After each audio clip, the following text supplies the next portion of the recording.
let me tell you, they have put together an amazing presentation. And that's the first thing I'd like to thank our guests for, is not just that you're spending 3 hours with us this morning, in some cases with total strangers. So Katie and Sasha, thank you so much for that and for investing this time in people that you're just meeting online for the first time. But they also spent time putting this presentation together and coming up with the examples, and they are amazing. I think for my students, it's going to make you feel really good about some of the content we're covering in class and the way we can make all of these connections. I'd like to start, though, by thanking specifically Amanda and Hannah, my two former students. And so nice to see you again today. And for my current students who are interviewing, I want you to know that as you watch how confidently they present and how happy they are in their jobs, that it was just not that long ago that they were in your seats thinking about the future, struggling through job searches, trying to make these decisions. So at the end, we'll have time for questions, and feel free to ask them about any of that. They'll be very transparent. So Amanda is my partner in crime on this. She'll be my corporate partner in the spring with my students, and so happy, Amanda, that you're put this group together for today. Amanda's the vice president at Geometry Global with a long history at InMarketing and Saatchi & Saatchi. She's a Walton grad going back to 2009. So sitting in the space between Jesse Lane, who you met Tuesday, and Luke Holland, whose video you watched earlier this week. She's also my connection with Jeff Metzner, who spoke to us earlier this semester with his Boom or Bust. She brought him to the table, and that's just been a great addition to the class. And then Hannah was my student slightly more recently than that. Hannah is a graduate of both our undergrad and MBA program at Walton, and she handles the General Mills business for geometry. Katie specializes in Kimberly-Clark and also 3M, and then Sasha is with the Nestle account. These are amazing people, and I'm so grateful for what you're going to pour into my students during this next 75 minutes. So we'll just jump right in. Awesome. Thanks, Molly, for having us. And I did this in the first class, but I mean this wholeheartedly. Molly is incredible, and the curriculum that she builds for this class and the impact that she makes on others, and keeping, real life business leaders connected to the future leaders in corporate America is such a special gift. I will say she is the most helpful and relevant class that I had my entire college career, and even my finals that I had in her class are still very relevant to what I do today, so much so that I think one of them was Mondelez.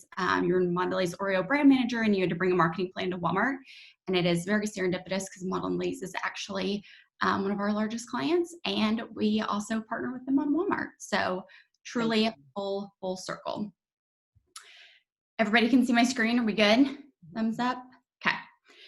So today we're going to talk to you guys a little bit about connected commerce and kind of a new breed of marketing. And as you think about being future marketers coming into this world, at Geometry, we kind of started out a few years ago on what we call a Brave New Geometry, which was kind of our transformation agenda in how consumers and shoppers and just the industry in general is changing. How are we evolving and changing our capabilities, which will be helpful, hopefully, for you guys as we go through this. Feel free to use the chat function to ask questions as we go through. We will save some time at the end to make sure that we can do some Q&A, but certainly don't want to lose questions that you guys have as we go through it. The next thing I'll say, I am so privileged and honored to get to be here today and to bring with me Hannah, Katie, and Sasha. They are incredible, truly some of the best talent I've had the pleasure to work with within the industry. And I've worked on a lot of teams, a lot of brands, and inside a lot of agencies. And they are truly incredible at leading the people in business around them. So I'm so pumped for them to get to share some of their perspective with you guys today on this area. As Molly said, I am Amanda. I lead our Kimberly-Clark business for North America and also help lead our Walmart Center of Excellence inside Geometry. And I think I'm just most excited today to share with you guys about some of the change that we're really experiencing daily in the world of marketing. And this has been a fun and also a really challenging year, right?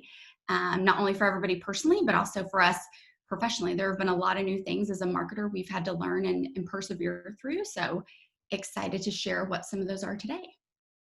And Hannah? Hi guys, I'm Hannah Brunner. I'm really excited to be here with you guys today. And I am the account director leading our General Mills business for Geometry for Walmart and Sam's Club. And I think the couple things I'm most excited about sharing with you today are one, the cultural relevance that brands have to have within today, and just in light of COVID and talking about kind of optimizing strategies in real time.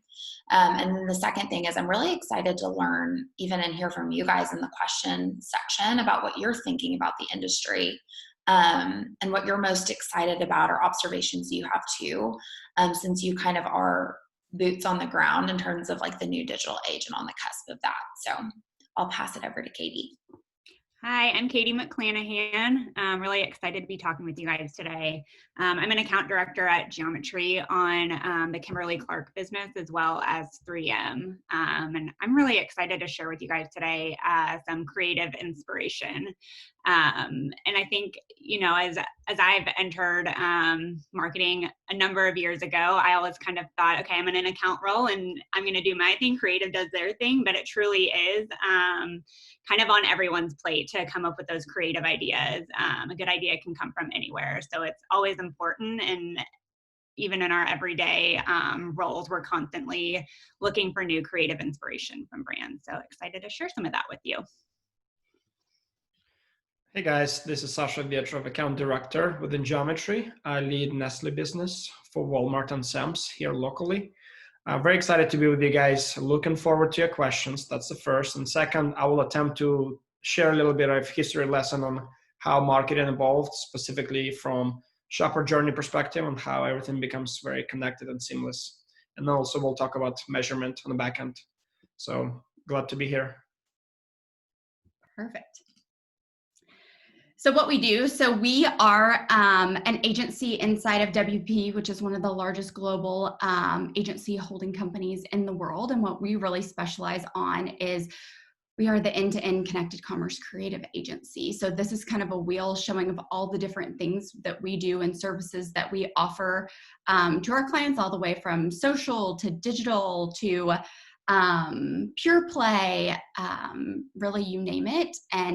And we do it. And to be quite honest, if we aren't doing it today and it's needed tomorrow, then usually we figure out how to build something pretty quickly and make it happen.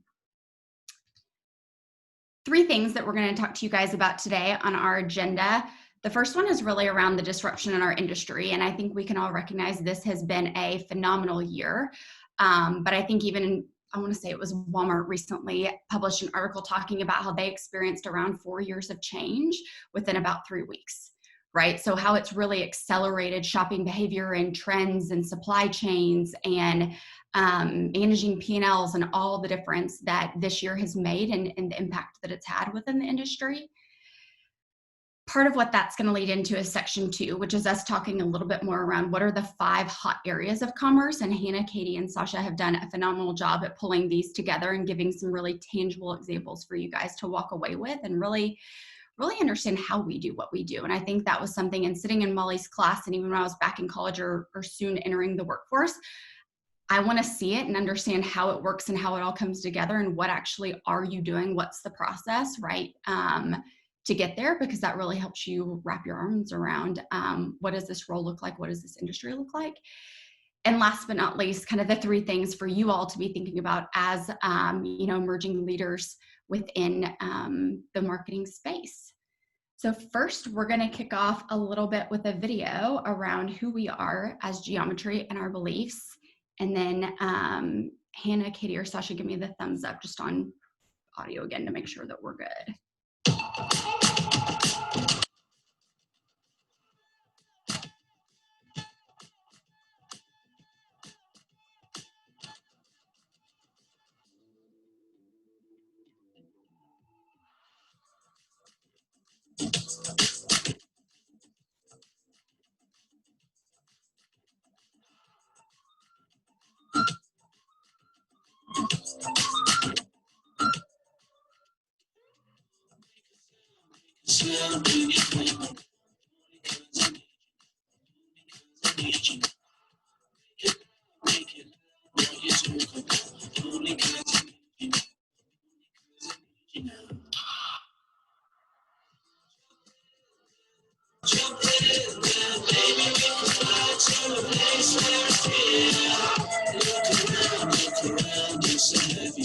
woken up the city, woken up the city now.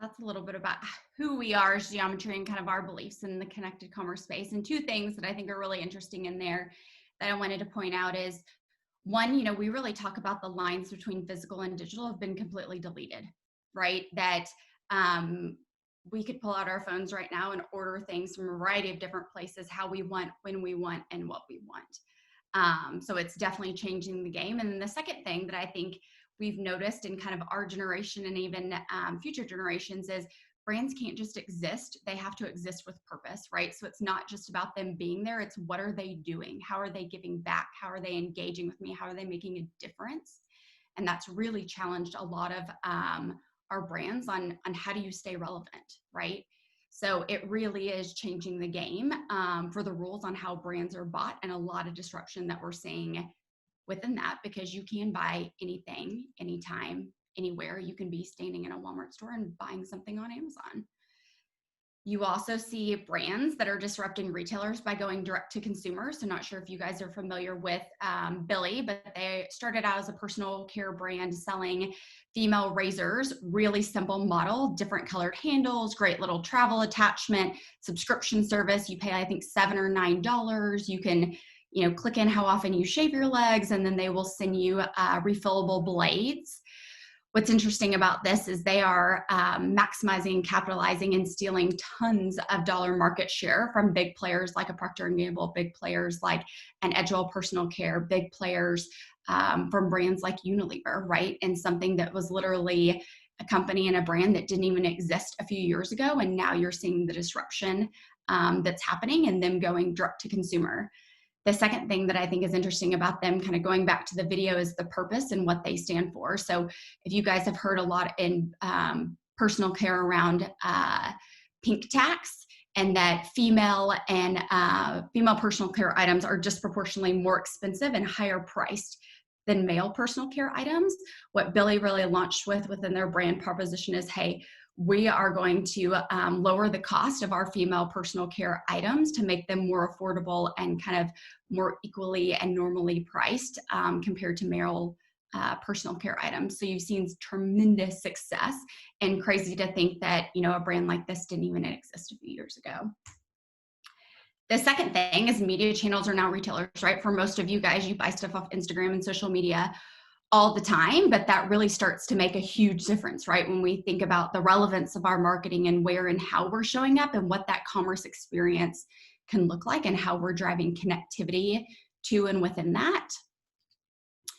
This has probably been one of the most interesting ones this year in Instacart, right? And how it started up as, you know, just a small little delivery service for a lot of retailers that couldn't build the infrastructure fast enough. And now this year, you know, it's already been announced that they will be valued as over a $14 billion company because of the rise of click and collect within e-commerce.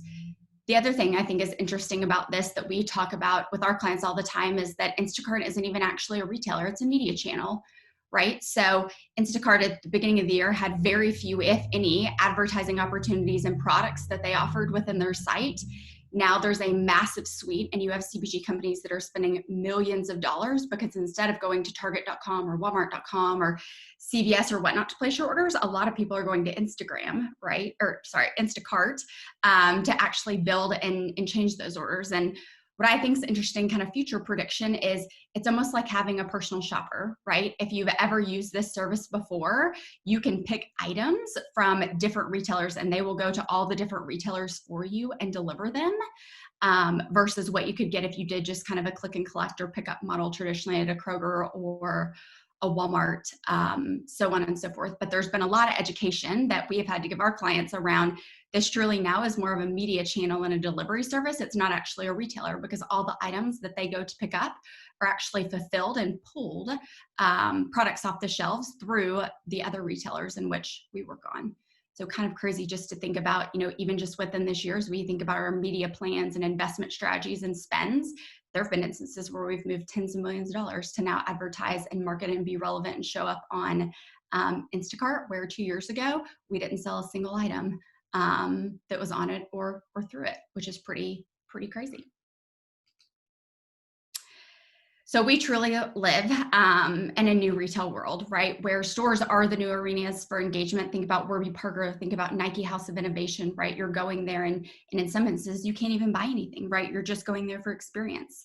Brands now turning into experiences that we buy. Think about Google Pay. And it truly is a function of, people deciding where, when, and how they want to buy. So tons of disruption, tons of different ways in how we think about marketing brands and being relevant and kind of showing up within this connected commerce age.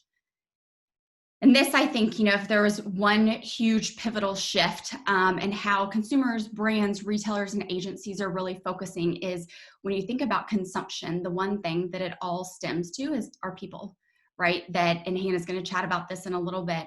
But when you think about where you're sourcing volume and you think about consumption, it's all around people are the ones that drive consumption. So rather than thinking retailer first or even brand first, you really have to think about what are those insights and what is the next iteration that a consumer is going to want. Billy did a great job, right? If you went into a Walmart or a Target or whatnot and you tried to buy a razor, there was kind of the nasty blue-green Venus color, Schick had some of their colors. There wasn't even a pink or a quality color purple razor that you could get, which sounds crazy, right? So when Billy came out with this rainbow assortment of razors that were colors relevant to what shoppers and consumers wanted, people switched.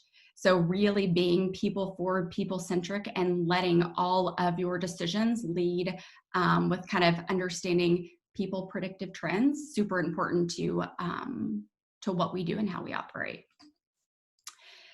So in the next session, this is kind of the beef and the bulk of what we want to spend time talking to you guys about today is commerce innovation, right? We're constantly innovating. We're being challenged every day to how do we get better, faster, reduce waste, smarter, more efficient and effective even than we were yesterday. So innovation is definitely kind of the name of the game that we're in. And I'm going to turn it over to Hannah to kind of kick us off and talk about some of our top 5 trends.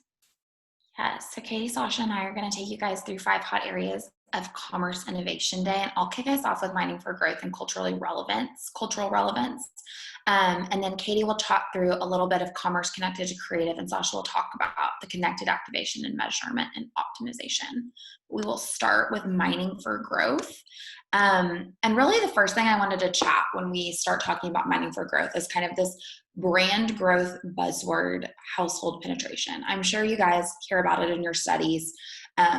We certainly hear it all the time, especially when working with big brands, that the name of the game is growing household penetration, which is the percentage of households in a market buying a particular brand in a given year.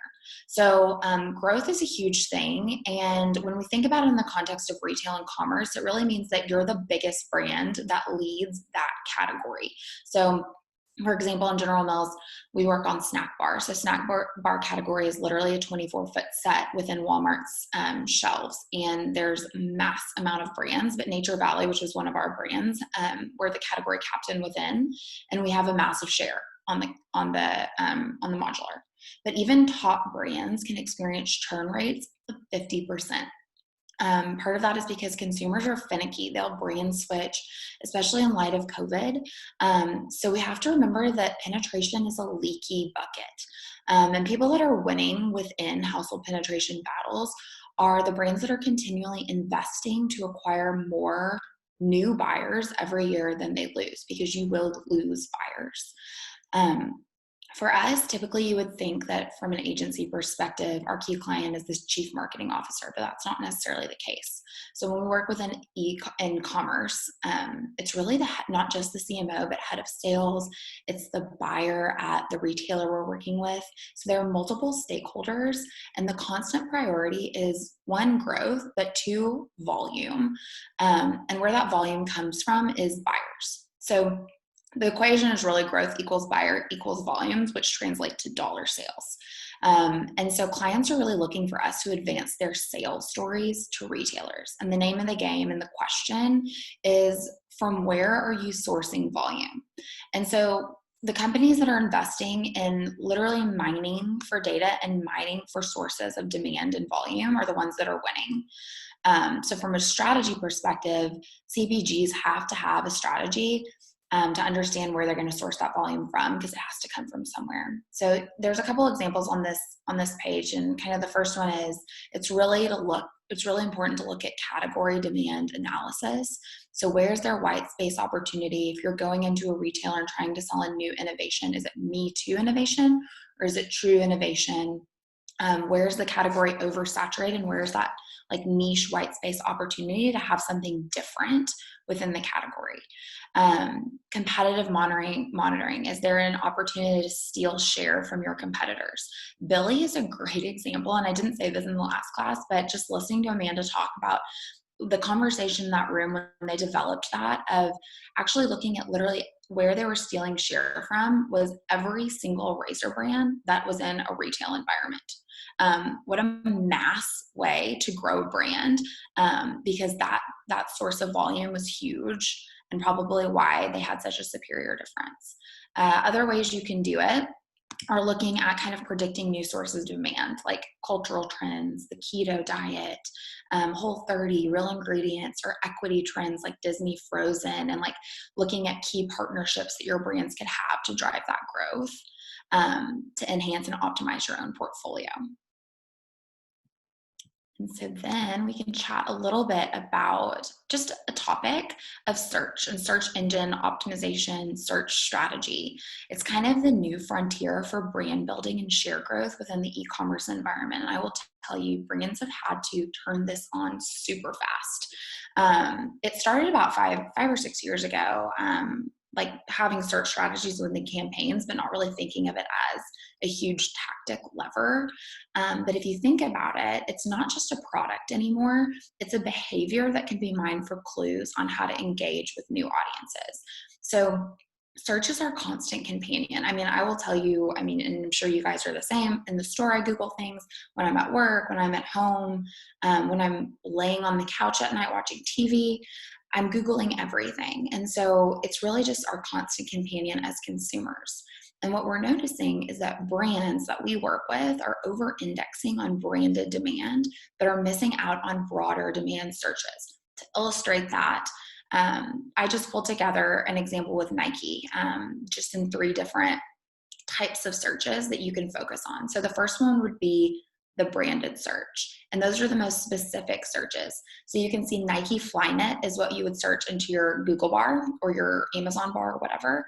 And it means you already are in the purchase journey. You know exactly the brand you're looking for, and the role your brand has to play at that point in time is really just closing the deal, providing you exactly what you need and winning the buy box with your brand.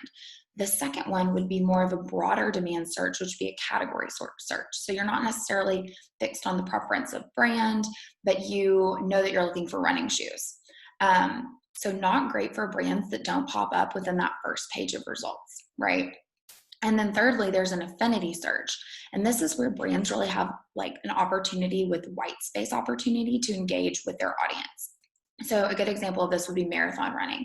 And as I did a quick search for marathon running within the shopping tab of Google, tennis shoes didn't even pop up on the first row. So that's a massive missed opportunity to show up and be relevant, to connect your brand to an actual topic like marathon running for tennis shoes. And so the next area I'm going to hit is cultural relevance and the importance of being culturally relevant right now. So really important to remember that shopper behaviors are bound to culture, and an objective for any given marketing or ad campaign that comes across any of our desks is to change shopper behavior.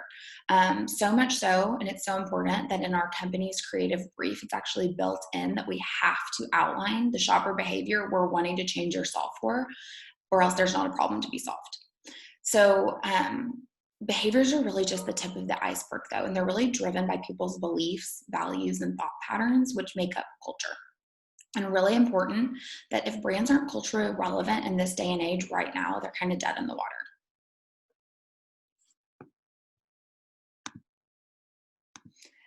And so a brand's cultural relevance is crucial in understanding and responding to an audience in a way that they can relate to. This is why brands spend the big bucks in creating shopper personas, spend tons of money on data, understanding what shoppers' intrinsic beliefs are, not just what their media receptivity is, not just what retailers they shop at, but truly what's important to them and the values they have as a person and culturally. Because if they understand that, they have the opportunity to ultimately form a real connection to their brand, which is what equals longevity with a brand. So I pulled together a couple of examples of things that are relevant, one now and one that's kind of from the past. But the first one is Babe Rosé. I'm sure some of you guys are familiar with the brand, the wine brand of rosé. And when COVID hit about 100 days in, since NYC's nail salons were actually closed, Babe Rosé popped up roving manicure stations in Brooklyn. And that obviously reached their core consumer, really, really relevant to their core consumer, because they knew that the women that drank their wine love to get their nails done. And that wasn't an opportunity anymore with COVID. So they, without even, having to sell their rosé, they became extremely relevant and formed a meaningful connection with their shopper, which built brand equity. And the second one is, you guys may have seen this a few years ago, but in 2016, we had the election. 2017, Heineken launched a campaign called Worlds Apart, a social experiment. And they actually had, they filmed it and did the social experiment where they had people with differing political beliefs, but they didn't know when they met, create a menial or complete a menial task, like building something together. At the end, after they had spent time together getting to know one another, it was actually revealed by the brand that they had extremely different political beliefs. And they were asked if they wanted to stay and connect over a beer and talk about their differences or leave. And 9 out of 10 times, they actually stayed and talked about their differences. So it kind of proved that openness and common ground could unite people, which fostered a strong connection with the brand itself. And then finally, we would be remiss not to chat about COVID and the impact that it's had on the brands that we work with and retail in general. So these are really things brands have to think about now, or else it puts them at risk for losing loyal shoppers if they become less culturally relevant. So the first one is households have been forced to try new brands. Mass out of stocks happened due to COVID. Even within online grocery pickup and fulfillment services, there was complete chaos, obviously, with like toilet paper gate and all of that happened. And households were forced to try new brands. And we found that 44% of shoppers switched food brands. 22% of them were expected to change these brands permanently. That's a massive risk for brands and opportunity also to gain new household penetration, because brand switching can be quite sticky. The second thing is that shopper genes are evolving permanently. So in-store shoppers are being transformed to digital hybrids or digital exclusives. Personally, through all of this, I have a 1-year-old daughter. I'm not going to the store anymore at all. I am completely fulfilling shopping through delivery and grocery pickup, and that was not the case pre-COVID. Brands, it's been interesting to see the brands we work with lean into shoppability, kind of this rush to get e-commerce content up to date in the digital space, making things easier to add to your digital list, and ultimately just with one click, add it to your cart. Brands have had to really, really pivot their strategies and grow quickly in that space. And then finally, shoppers really just have a drive to keep socializing while social distancing. So brands have a big opportunity to turn the digital socialization to capitalize on this powerful tool during times of change, and using kind of social as a force for good, because what's good for consumers is good for your bottom line.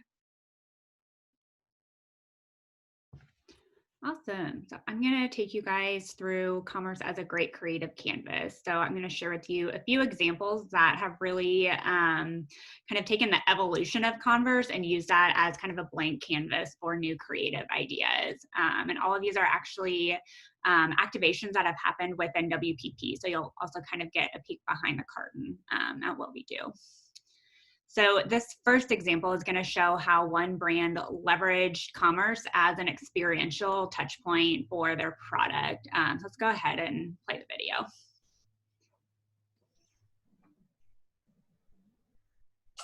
You know how everyone these days is all about this and a lot less about this? Well, that can be challenging if you're one of the leading brands of home fragrances that's all about being felt and experienced with your senses. So how do we get people to sample our products when they're on their devices instead of in the aisles? We invented a new medium that gives online shoppers a way to sample our fragrances without ever leaving their couch. Introducing Scent by Glade, the first ever fragrance-filled packing pillow. We took those boring air pillows that protect online deliveries and turned them into vessels to smuggle our beautiful fragrances into homes. We teamed up with one of the biggest retailers in the world to make this happen. So when people received their orders and popped their pillows to recycle them, they got a free sample of our new spring fragrance, a total upgrade to an ordinary unboxing. We create awareness and sampling in the convenience of their home and let them convert it into a sale with a quick scan and tap of their phone. Boom. We're turning this wasted real estate into a living, breathing experience.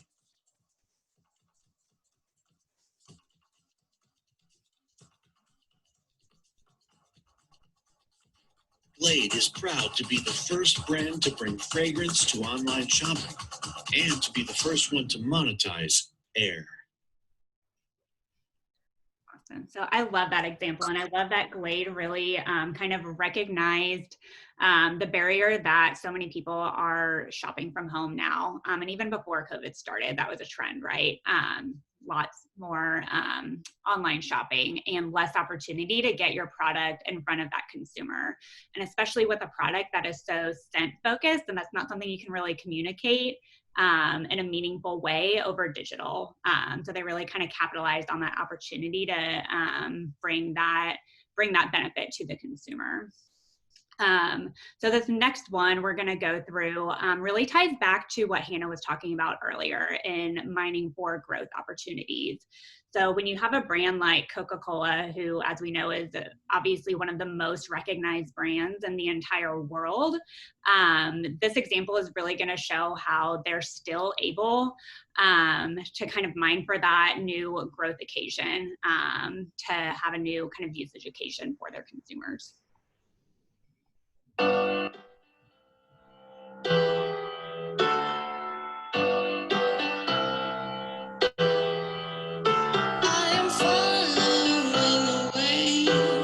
That takes me far inside this little train that goes at night through the wind of life. Let me show you how to reach me there.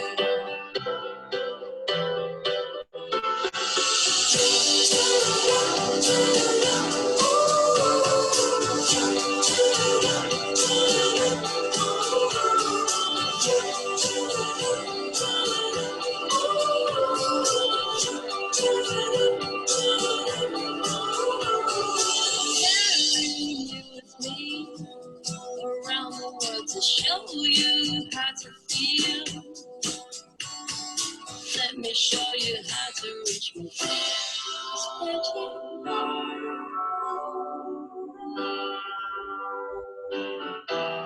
Spread your love.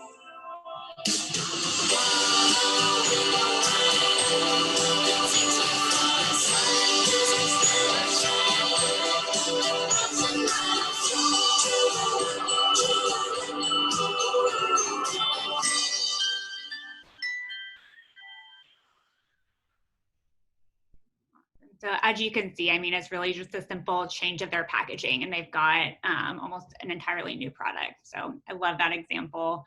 And going into the next example, you know, not I think you guys will find as you get into this business, not every brand is going to be able to impact their packaging. And for several reasons too. It could be because, there's long production lead times in order to make those changes, or you might have a brand manager that just simply says, no, our packaging is our packaging and we're not going to change it.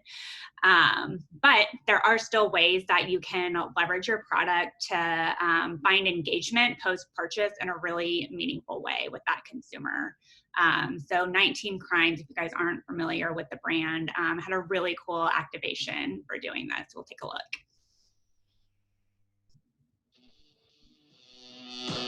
19 Crimes is an Australian wine whose labels feature historical British convicts, each banished to Australia for committing one of the 19 crimes. We looked to the robes in our labels for inspiration, and we decided to jailbreak the category. Okay, they have gone viral, and there's a very important reason why. So the thing is, at first glance, these look like normal bottles of wine, but look what happens when Tyler puts his phone up to it. Take a listen. Price. And I've gained weight. We created the 19 Crimes app, an augmented reality experience that brings our labels to life and lets the convicts on our bottles tell their side of the story. Vanished to Australia. I found true love in of places. The first ever AR experience to hit the lineup, the 19 Crimes app launched with in-store tastings. The result? By letting the convicts on the label speak directly to shoppers, 19 Crimes became a phenomenon, reaching over 1.2 million downloads. On social media, the app went viral. Retailers, fans, and newcomers alike couldn't stop talking about this infamous Australian wine, and over 2,000 videos of the app have been uploaded to YouTube.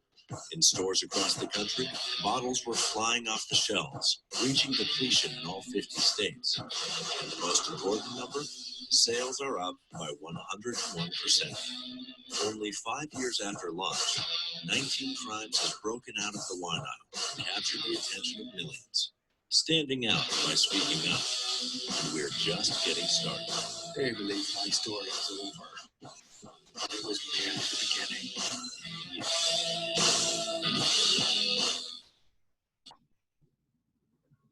Awesome. So a great party trick too, if you're looking for something fun to do at your next gathering, assuming you are of age to purchase, of course. But as you can see through these examples, there really are a lot of different ways throughout the customer's journey that you can bring in creative activation. So it could be something in their actual purchase product, like we saw with Glade. It can be interaction with the product right when you receive it, like we saw with Coke, or of course post-purchase activation, like we saw with 19 Crimes. And just to layer one thing.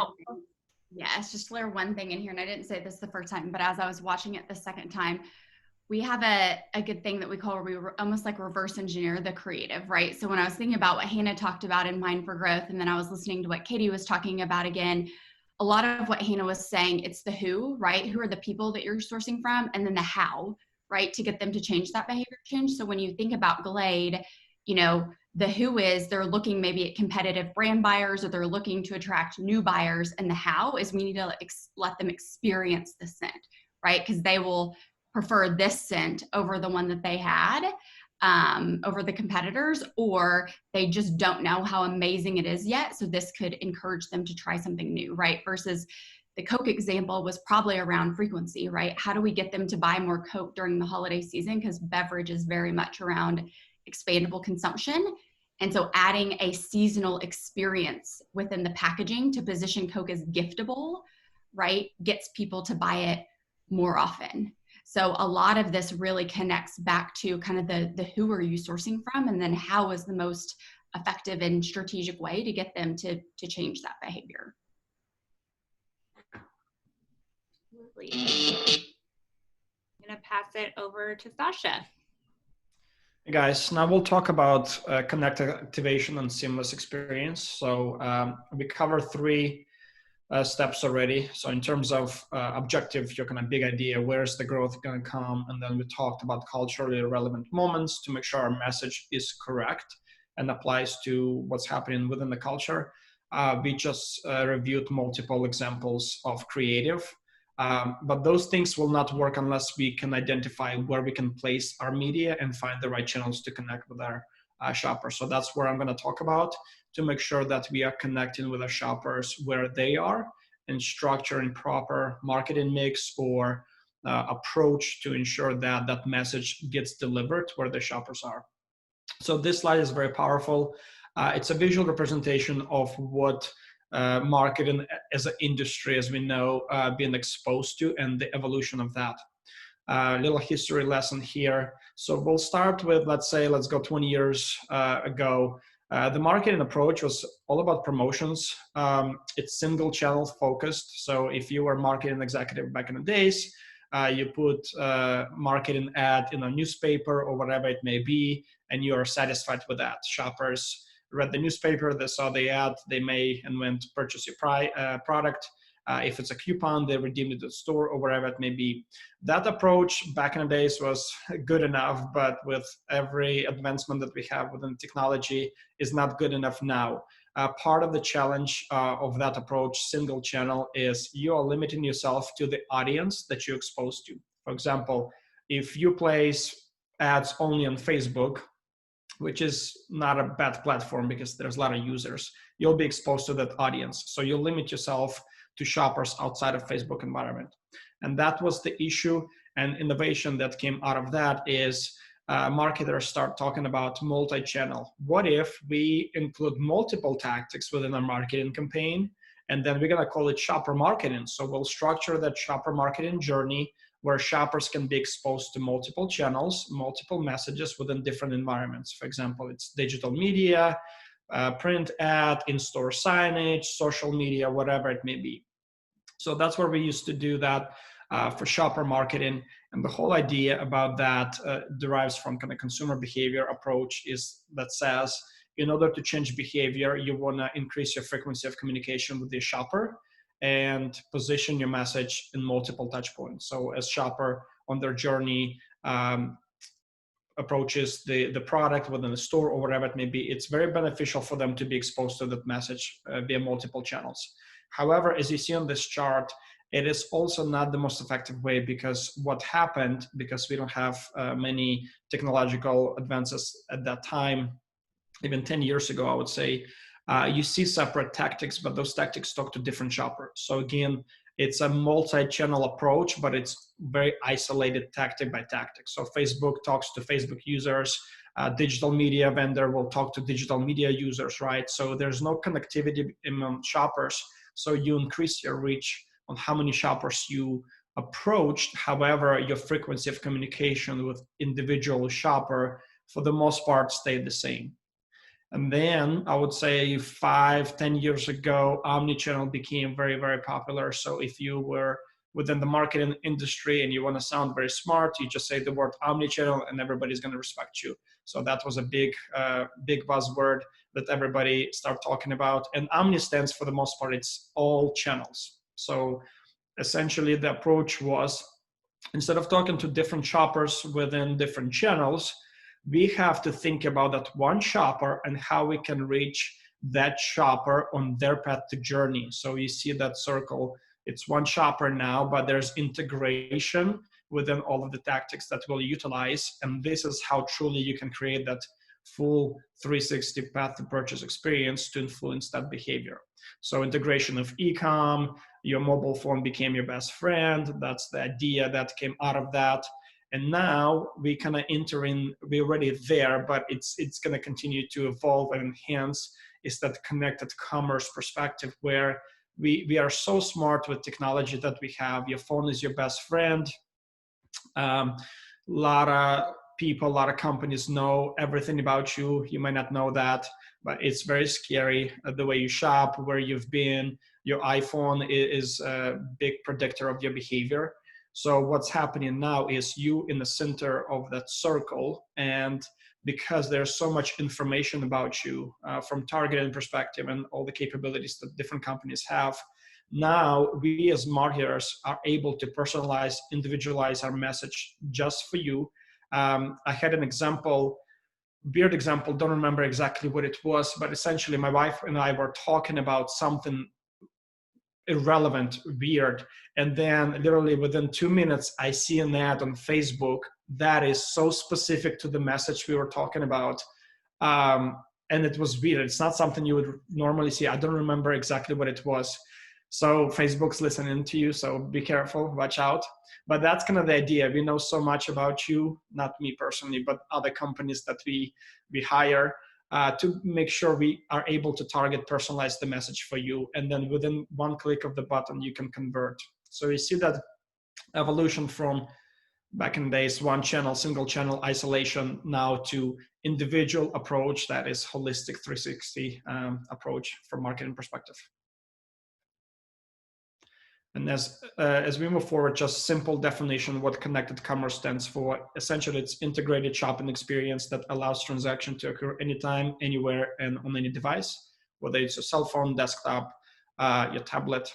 But that's kind of the idea and the freedom that shoppers now have because they are expected to convert or expected to shop the way they want to shop. And I would say 5 years ago or so, the mindset that I personally had when I was working on different CPG with different CPG companies, my sole goal was just to think about Walmart as in-stores because that's majority of our business. .com was not as prevalent anymore. We weren't thinking how we can integrate those two things. So it was very isolated. The idea was how do you drive more sales in store?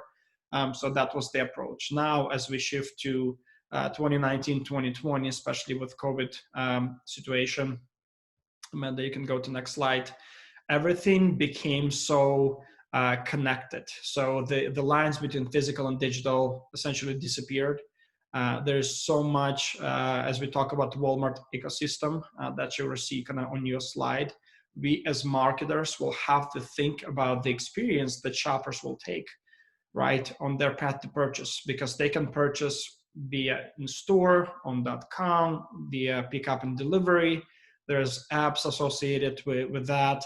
There is different data sources that we have to think about. And we as marketers have to be very strategic and mindful of developing seamless experience for shoppers because, example I gave first class, every time you step in store, you're required to use three resources, at least three resources. Walmart asking you to spend money, spend your energy shopping at Walmart, and then also you spending your time. So those three valuable resources that a lot of us don't have. A lot of us don't have a lot of time nowadays.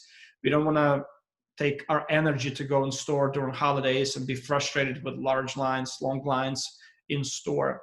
So that's how we start thinking about shopper first in a way. And our goal is to design unique, seamless experience that will allow shoppers to convert at any point on their journey. I think one of the interesting things about this over the last couple of years too is where you buy also dictates on the back end behind the scenes, where is that product being fulfilled from, right? If you're doing Walmart pickup and it's being pulled off an in-store shelf, right, for your pickup order, versus if you buy it on social, depending on where you're connecting through, it could be through pickup, right, if that's your preferred method, or if you're shipping it from Walmart.com, which is actually coming from a distribution or fulfillment center that Walmart has, right? So having the right inventory and the right fulfillment based on how the shopper wants to shop has put a lot of complexity in the supply chain and also has forced us as marketers to get a lot closer to the supply chain as well, which is pretty interesting. And this is typical shopper journey that you can be exposed with Walmart programs. So we have Nescafe, that's one of our brands that we work on. So I just wanted to give you a quick example of how to think about the journey that shoppers can take now. Again, back in the days, the only destination was store. That's where we drive our media and focus on telling people go to store and buy there. Nowadays, we have more flexibility in a way to create multiple channels here. Where they can purchase. Again, as Amanda mentioned, pickup and delivery, that could be one channel. You can also purchase on Walmart.com, but you can also go in store and purchase as well there. So what we have to think about is different versions of our creative, different versions of our messaging. So it becomes more complex, but at the same time, it delivers seamless experience for shoppers. And the shopper being the main focus of ours will have a choice to make, and we want to make sure they have that choice always. We're not just driving to one destination, but we provide that seamless experience, because if we don't do that, then other brands will do, and then they'll take our share from that perspective. So that was our activation seamless experience kind of approach that we think about nowadays. And the last thing I want to close with, this 5 hot areas, is measurement and optimization. So measurement and optimization within the marketing world always had kind of somewhat maybe negative connotation, that stigma that marketing people are just those creative people that get big budgets and they do fun creative things, but they can never prove their ROI. And the sales team, when you talk to sales team, there's hesitation of that. When you tell them what we've done, they're like, well, we can't prove anything, right?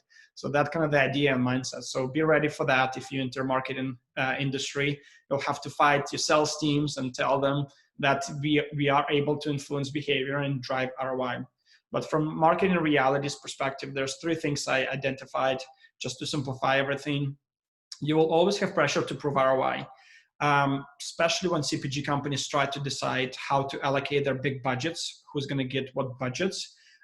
There's going to be always a need to prove out, and some CPG companies have different models where you have to present first and they'll give you dollars later, versus they give you budget first and you plan against the dollar. So a lot of different elements involved in that. The second one is we're still experiencing somewhat of a difficulty of tracking ROI. We definitely advanced and evolved in that aspect, but the challenge comes in when you create difficult, more complex shopper experiences with different vendors and different tactics. It's hard to measure holistically in a way, unless you just go and pull sales data, but the attribution of that sale is still, we're not in a place where I would confidently say that I can clearly measure every single tactic. It's still, there's a lot of assumption built into that. So I do see and think that we'll continue to evolve in that department as an industry. And the last one is need for valuable insights. So we have so much data nowadays from your phones, all the vendors and suppliers we use, different data companies. There's data, there's no deficit of data, data exists. The challenge comes to us is that what do we do with that data? We have to pull valuable resources because nobody wants to sit and review Excel docs or whatever it may be with all this data. But what we're striving for is to pull valuable insights and learnings that we can apply and continue to enhance our marketing campaigns. So those 3 kind of marketing realities kind of provides context how we're going to measure our campaigns. So to simplify things here, think of marketing campaign in 3 stages. You have pre-campaign, you have during campaign, and you have post-campaign. And as we talk about measurement and optimization, some of the innovations that we've been seeing in the marketplace and what we utilize within Geometry, the first step before we even launch anything into market, we have to be very clear on identifying KPIs, key performance indicators. What is our objective and our goal? And nowadays, a lot of partners that we work with can help us to predict success. So for example, there's companies that if you were to give them $50,000 and it's a reward-based mobile app, Ibotta, for example, approach there, they can tell you exactly how many units you can move within a certain period of time. So you can predict and say, okay, this tactic is going to move that many units for me during this time. So there's a lot of prediction going on, those type of analytics on the back end that we can do before we even go live to make sure we set up ourselves for success. The second one is utilizing creative testing platforms. So for example, within the marketing agency, we have a creative team and we are responsible for delivering creative, developing creative. However, there's still element of subjectivity to that. So when you develop creative, you don't know exactly how shoppers will going to react. So what we implement nowadays is if you have 2 versions, you can send those versions. It's kind of behavior-based study analysis type of thing for creative, and then it will spit out results for you guys indicating which version will do better for your audience based on your objectives. So again, that's what we can do before we even go live. Once we go live during the campaign, we always encourage to A/B test. So instead of deploying one creative and hope for the best, we are able to develop 2 creatives, maybe message a little bit different, maybe call to action a little bit different. And then if you don't know exactly which one will perform better, you just deploy those 2 creative elements, and then within 2-3 weeks you should be able to know which one is performing better based on engagements or whatever it may be. So that's something we also do to help us optimize our campaigns. And then live optimization based on KPIs. We deploy a lot of social digital vendors that we work with, and they have dashboards. They have ability to tell us click-through rates, engagement rates on daily basis. Everything's live nowadays. So the idea is we can optimize based on audiences or whatever it may be. So for example, if we said we want to target people 20 years old to 50 years old, and then after 2 weeks, we see that 20 to 30 years olds don't engage at all, no interest, maybe we shift our marketing dollars to target the other segment, 30 to 50 or whatever it may be. So those kind of the ideas there. And then the last one is post-campaign. So once campaign finishes, we definitely want to evaluate results. We partner with media partners, social, digital partners, other partners that we utilize to create our marketing mix. And then they all deliver results, we evaluate. And the key for us here, we want to make sure we pull out key learnings there. We don't want to rinse and repeat every single year. We want to continue to evolve. We want to continue to learn and test different things. So marketing is about a lot of testing and then pulling those valuable learnings and insights on the back end to make sure we don't repeat mistakes or we can enhance our creative or our marketing campaigns moving forward. And the last quote for you guys here, you can improve what you don't measure. So that applies to marketing. We always want to stay in front of that and continue to measure and optimize everything that we do. Great. So to recap everything we just went through, we talked through kind of 5 trends. First is mining for growth opportunities, making sure that you're always culturally relevant, using commerce as a creative canvas, making sure your experience are super seamless, and then of course measuring and optimizing everything along the way. So really all of these areas of commerce innovation are what's creating the new breed of marketing and marketers, which is all of you guys. So to kind of close things out, we wanted to leave you guys with a few things to be thinking about as future marketers in this space. So the first would be having a hybrid skill set. So if you find yourself in a marketing role at a supplier, it's important that you'll be connecting with counterparts in your sales team, in category management, analyst, everyone in each of the different departments to really understand how they operate and how it relates to what you do. It's going to make you all the more powerful, knowing how all of those pieces of the puzzle fit together. The second one is differentiation in the sea of same, which is something I'm sure you guys have kind of worked through a lot as you've been resume building, as you're working to enter the workforce. But really just making sure that, you're not always just catering to what you think a company may want, but really finding what is unique about your experience and background and highlighting that. We talk a lot about differentiating our brands within a category, and the same thing goes for your personal brand. So keep that in mind. And then the last one is it's an art and a science. So it's super important for us that we're staying ahead of everything that's going on in the marketplace. And there are constant changes, especially this year, but always. Every single day we're consuming different articles, seeing what else is going on in the marketplace to make sure that we know what the latest and greatest is, and we can advise our clients on how to build plans around what's happening. So I think we have about 17 minutes left. Is that right, Molly? Doing a better job time watching. So hope this was helpful for you guys. We'd love to open it up now for questions. If you have questions about the content that we shared, questions for any of us individually, you can use kind of the chat function and we will be sure to get them answered for you guys. I'm going to jump in with one thing, which while students put some questions in the chat, but first, thank you so much. I mean, so often I have a guest speaker come in that it's kind of just a conversation and not such specific helpful content. And this really helps so much in framing up what we're currently doing in the class. So I cannot thank you all enough for all the effort you've put in. I'm not surprised knowing Amanda and Hannah, but and meeting Katie and Sasha, but I really don't take it for granted. So thank you. Thank you guys. I think maybe Cassandra, if you want to unmute and go ahead and throw your question out there to get us started. Yeah. Hi, I'm Cassandra. Thank you guys so much for presenting to us today. I really liked the section of that Hannah was talking about, like being culturally relevant in today's society.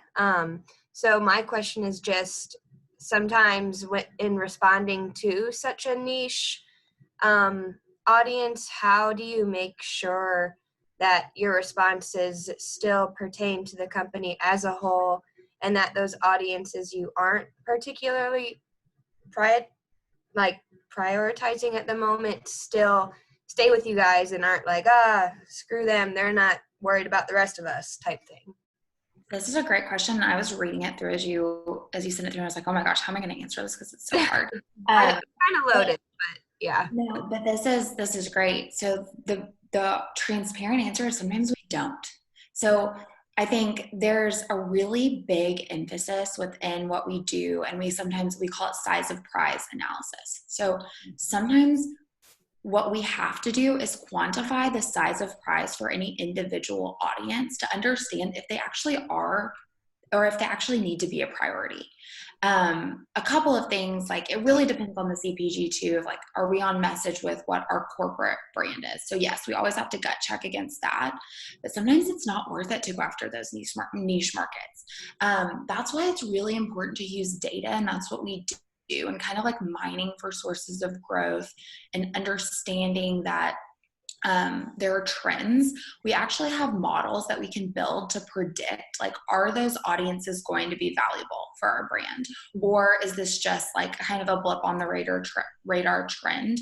So for example, I mean, we'll get comments or backlash on social media for an influencer post, or, like we find that one type of audience that's using our brand, I'm trying to rack my brain for an example, like keto yogurt, is a big trend. Like, we need to understand, is that going to be just kind of like a current thing, or does that have longevity?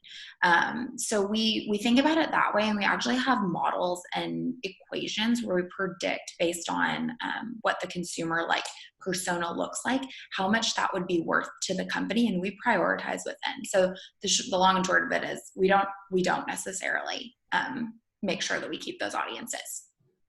Gotcha. Well, thank you very much. Following the trend, that is an answer. So definitely. Thank you. No problem. Jacob, you want to ask us yours? Yes. Well, thank you guys for the presentation. I think I learned a lot. But my question isn't really pertaining to the presentation, but just as a senior, I'm kind of looking for jobs right now. And I think what I would want to do is work at an agency like yours. But whenever I'm looking at these agency listings of apply for this job, it always says needs 2 to 5 years of agency experience already, all that. So my question for you guys is where should I be looking to get experience coming out of college that would put me in a position to one day work at an agency like yours? Does that make sense? Mm-hmm.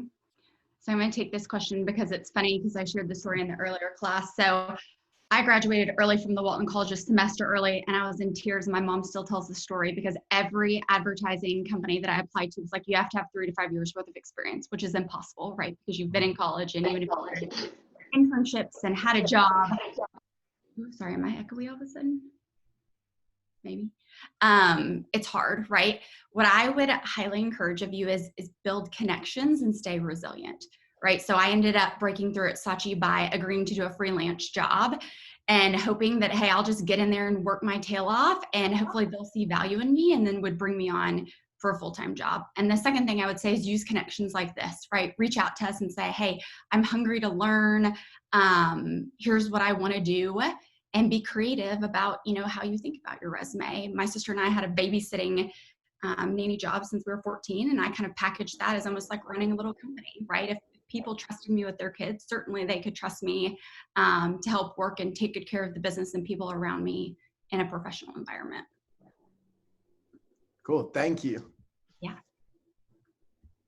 Micah, I think you're next. Hi, thank you guys for being here this morning. So I had asked about a concept that creativity loves constraints. And obviously COVID, there's tons of constraints right now. And you guys probably have a unique opportunity to help a bunch of different brands.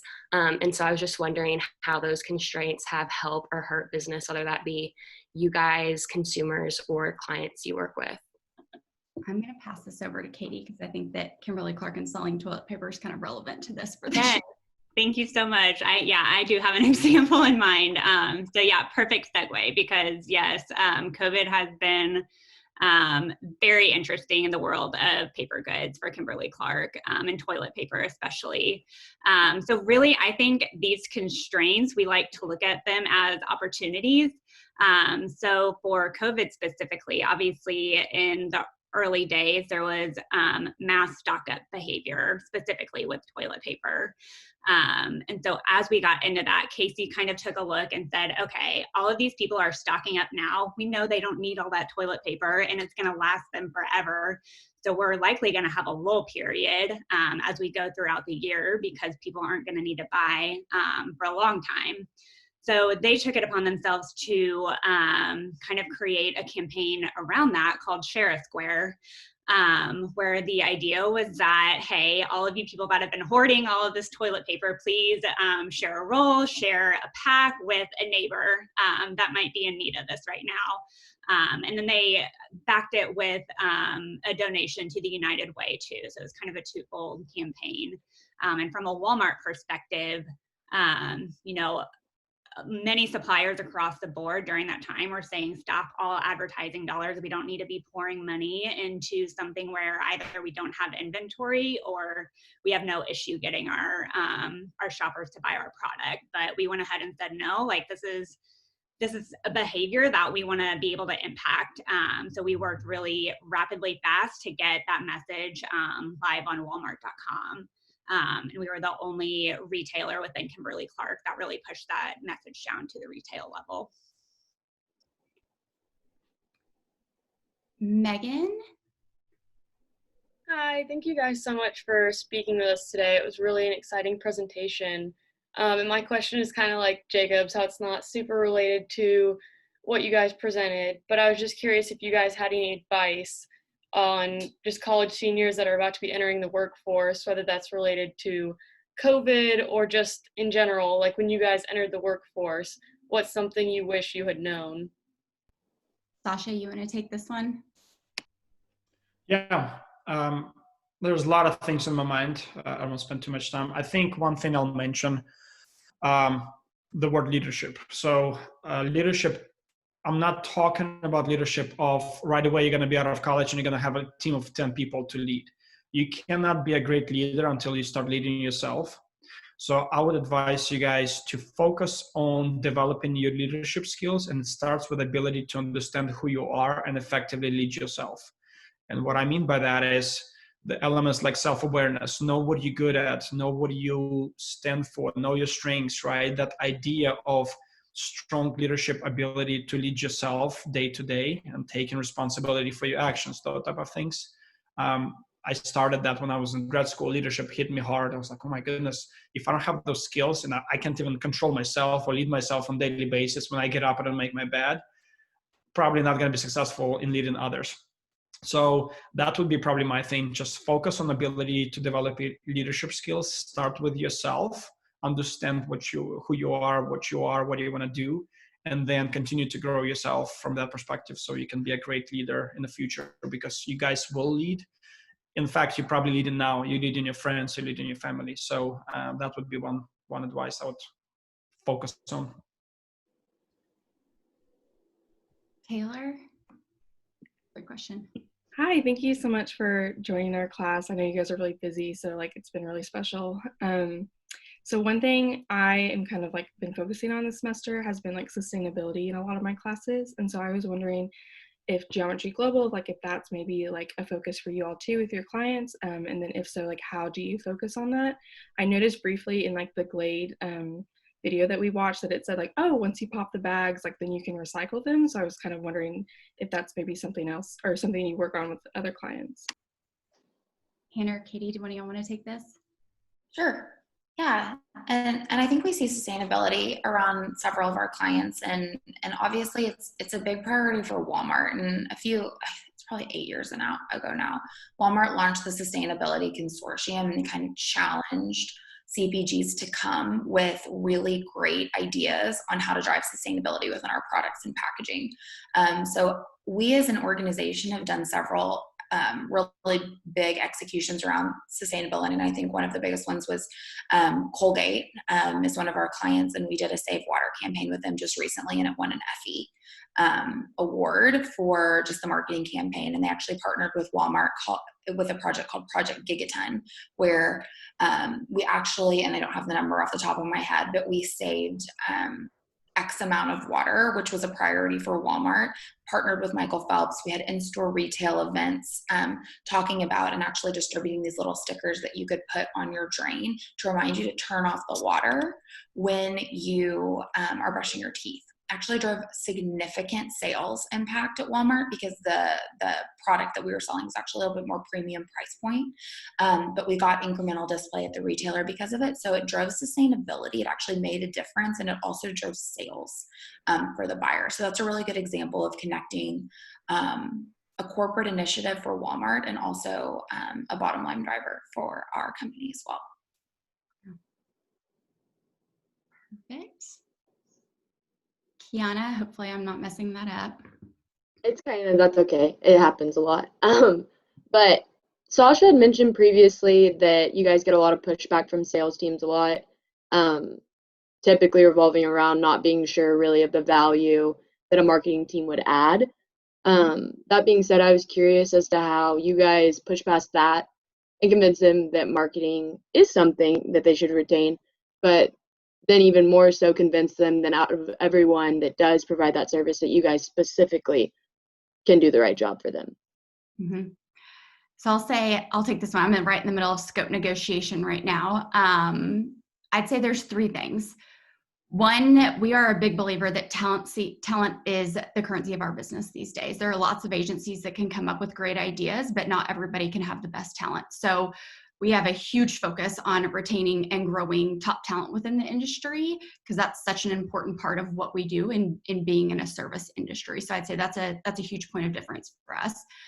The second thing I would say is constant innovation, right? And when we talk about kind of growth and reimagining commerce, that how are we getting better every day and kind of instilling that in the DNA of our talent and the products that we come up with. There's been a drastic increase in innovation around measurement so that we are able to go back and quantify the dollars that our clients can take to the bank based on the work that we do. And the last thing I would say is another huge point of difference is being part of WPP, right? Because when you're part of a large global agency holding company, it really allows us to build very bespoke models and offerings to our clients based on what their business needs are right now, because of the scale and the reach that we have across our network. Great, thank you so much. I think we'll be able to squeeze one last question in. So Amanda, I'm going to have you choose their pressure between Kyle and Samantha's. Let's go with Samantha. We'll have you do yours, and Kyle, I can answer yours in like 2 words. Well, I just want to say again, thank you all for being here. But I had a question specifically for Katie. After working with KC this summer, I just got a little bit of an insight at their marketing campaigns that they were doing, most specifically at Sam's Club. So I just kind of wanted more examples from you on like what you're doing to use commerce as a canvas for them in Sam's Club and Walmart. Yeah, for sure. And I apologize in advance. I'm going to speak a little bit vaguely to this because a lot of what I have in mind is not live yet. And it's something that we're hoping to pursue next year in 2021. But we work with this a lot on the Pull-Ups brand because they have the Disney characters. So it's really all about how do we leverage those properties to engage not only with mom, but then with her child as well.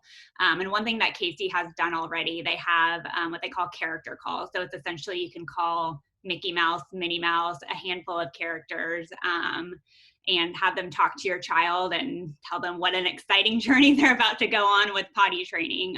So that's something specifically that we're kind of constantly trying to figure out, how do we kind of amp that up at retail, create kind of customized experiences for our retailers.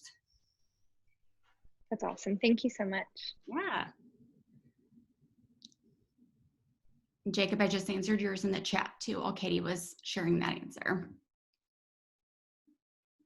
Well, I can't thank you all enough. Amanda, Hannah, Katie, Sasha. This is so enlightening for me. I have so many pages of notes just from the second time I have. So it's going to make next week so much fun. And thank you to the students for your attentiveness and asking great questions.